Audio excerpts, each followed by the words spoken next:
રાજકોટ અગ્નિકાંડ બાદ સુરત પોલીસ હરકતમાં આવી હતી અને સુરતમાં 5 જેટલા ગેમ ઝોન વિરુદ્ધ ગુના નોંધવામાં આવ્યા હતા તેમજ એસએમસી પોલીસ અને ડીજીવીસીએલ અને ફાયર વિભાગો દ્વારા ચેકિંગ હાથ ધરવામાં આવ્યું હતું। રાજકોટની જે ગંભીર ઘટના બની એની ગંભીરતાને ધ્યાનમાં રાખીને સુરત સિટીમાં પણ Surat police commissioner Shri, Surat municipal commissioner Shri અને જેટલી એક્સપર્ટ્સ ટીમ હોય એની જોઈન્ટલી ટીમો બનાવી અને છેલ્લા 2 દિવસથી સતત ચકાસણી કરવાનું ચાલી રહ્યું છે।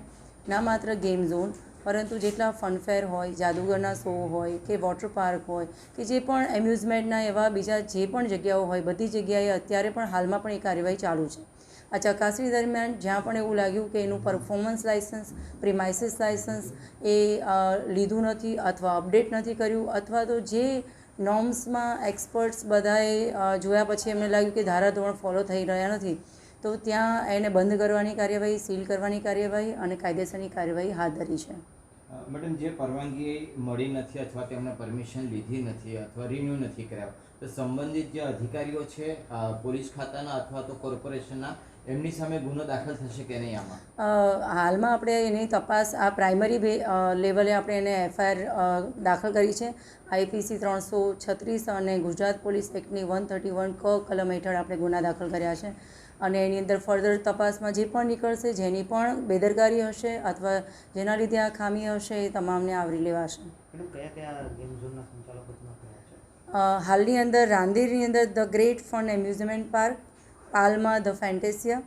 ઉમરામાંથી શોર્ટ ગેમ ઝોન છે અને વેસુના 3 ગેમ ઝોન છે, એમાં રિબાઉન્સ, બ્લેક બની અને એક્સપ્લોરર એમ ટોટલ અત્યારે હાલમાં 6 ગેમ ઝોનના ઓનર ઉપર આપણે ફરિયાદ દાખલ કરી છે। મેડમ, આ જે 6 ગેમ ઝોન છે એમાં જે અત્યાર સુધીની તપાસમાં કયા એવા સ્પેસિફિક મુદ્દાઓ છે કે જે 6 પાસે નહોતા? 6 માટે એક જ સ્પેસિફિક મુદ્દાઓ નથી, એમાં અલગ અલગ મેં તમને જણાવ્યું એમ કે સ્ટ્રક્ચર, ઇલેક્ટ્રિકલ, ફાયર અને એમની પાસે જે ડોક્યુમેન્ટ્સ હોવા જોઈએ એ તમામને ચેક કર્યા પછી જેની અંદર આપણે સૌથી વધારે ગંભીર ક્ષતિઓ લાગી છે અને જ્યાં સૌથી મોટું ગેધરિંગ થાય છે। કહેવાનો મતલબ કે જાનમાલનું સૌથી વધારે નુકસાન થવાની જ્યાં સંભાવના હોય સૌથી પહેલાં આપણે એને ઉપર ચકાસણી કરી અને કાયદેસરની કાર્યવાહી કરવાના પગલાં ચાલી રહ્યા છે।